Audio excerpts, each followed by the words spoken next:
Inside your body, pain and inflammation aren't random. They're controlled by a small number of powerful systems. Think of them like four master dials. When those dials are turned up, pain goes up. When they're turned down, inflammation cools off. The first dial is what I call the pain and inflammation factory. This system directly produces inflammatory chemicals and pain signals. When it's active, you feel soreness, swelling, stiffness, all of it. The second dial is even bigger. This one is the master inflammation switch. When it turns on, it activates hundreds of genes that tell your body, inflammation mode, stay on. Think of it like a main circuit breaker for inflammation throughout the body. The third dial is sneaky. I call it the inflammation megaphone. It doesn't cause pain by itself. Instead, it amplifies inflammation and keeps it going. Louder, longer, more intense. This is why so many autoimmune drugs target this pathway, because once this megaphone is on, inflammation refuses to calm down. And then there's the fourth dial, the one almost nobody talks about. This is the backup inflammatory alarm system. Even after the fire is gone, this alarm keeps screaming. It's especially involved in asthma, chronic inflammation, and autoimmune conditions. You can shut off the first few dials, and this one can still keep inflammation alive. Now that you understand these four systems, everything else starts to make sense. Let's talk about ibuprofen. Ibuprofen works fast because it aggressively turns down that first dial, the pain and inflammation factory. That's why people feel relief quickly. But here's the problem. That same pathway also protects your stomach lining and your kidneys. So when ibuprofen shuts it down, it doesn't discriminate. Protection gets shut off too. That's why long-term use is associated with stomach ulcers, kidney strain, and other side effects. And here's something most people don't realize. Ibuprofen does nothing for the other three inflammation dials. It doesn't touch the master inflammation switch. It doesn't quiet the megaphone. And it doesn't shut off the backup alarm. That's why people have to keep taking it again. And again, and again. Now let's clear up another common confusion. Tylenol doesn't really treat inflammation at all. It works mainly in the brain. It dampens how pain is perceived by the central nervous system. So you feel less pain, but the inflammation itself is still there, doing damage underneath the surface. That's also why Tylenol can stress the liver when used frequently or in high doses. Aspirin? Aspirin focuses almost entirely on that first pathway as well. And that's why stomach bleeding and irritation are well-known risks. Different drugs, same narrow focus.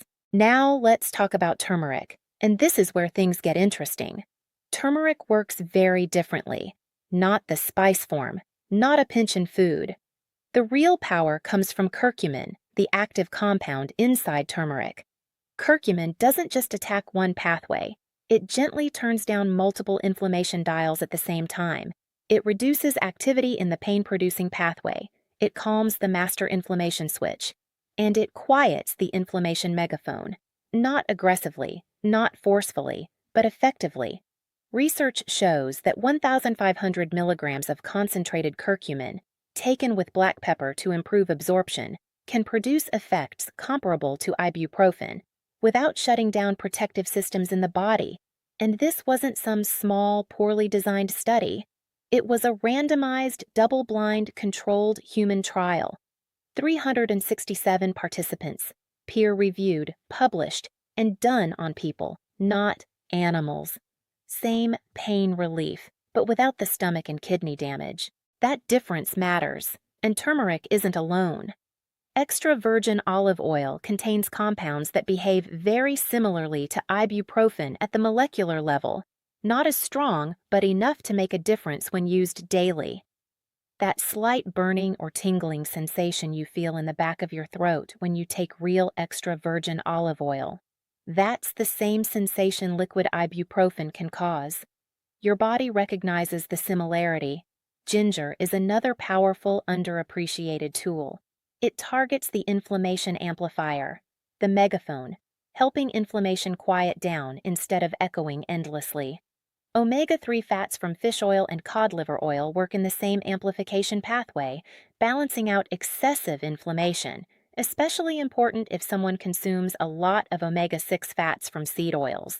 curcumin, omega-3s, ginger. Each one fits into a specific part of the inflammation puzzle. Boswellia is especially interesting. It targets that backup inflammatory alarm system, the one that keeps screaming long after the original trigger is gone. This is why Boswellia is often helpful for asthma, autoimmune issues, and stubborn chronic inflammation. Now here's the most important question, the one that actually matters. What turned all of these inflammation switches on in the first place? Because treating inflammation without addressing the cause is like mopping the floor while the faucet is still running. There are 5 main root causes that flip all 4 inflammation dials at once. The biggest one is insulin resistance. This happens when someone eats high amounts of sugar and starch over long periods, snacks constantly, and consumes a lot of seed oils. Insulin resistance and inflammation go hand in hand. People with insulin resistance almost always deal with joint pain, stiffness, swelling, and fatigue. The second cause is mitochondrial damage. Your mitochondria are your energy factories. When they're damaged by smoking, poor sleep, ultra-processed foods, overtraining, or a sedentary lifestyle, inflammation rises. Third is chronic oxidative stress. Toxins, alcohol, smoking, junk food, all of these push the body into a constant inflammatory state. Fourth is leaky gut. Ultra-processed foods, gluten for some people, and seed oils can damage the gut lining, allowing inflammatory compounds into the bloodstream. And the fifth is chronic or latent infections, things like Epstein-Barr virus, herpes viruses, or Lyme disease. Chronic stress can reactivate these infections and trigger inflammation even years later. Every one of these activates all 4 inflammation pathways. This is why simply taking medication misses the point. To truly calm inflammation, the root causes have to be corrected. That means reducing carbohydrates to reverse insulin resistance, eliminating ultra-processed foods, using intermittent fasting, which is one of the most powerful anti-inflammatory tools we have. Extended fasting takes this even further. I've seen people with severe autoimmune inflammation see dramatic improvement when this is done correctly, and nutrients matter. Magnesium calms muscle and nerve inflammation. Vitamin D is one of the strongest natural anti-inflammatory regulators in the body. Zinc deficiency drives inflammation. Omega-3 deficiency allows inflammation to spiral out of control. When these are corrected, inflammation doesn't just quiet down, it stays down. Pain relief isn't the goal, correction is. And once the body is corrected, it doesn't need to scream for help anymore.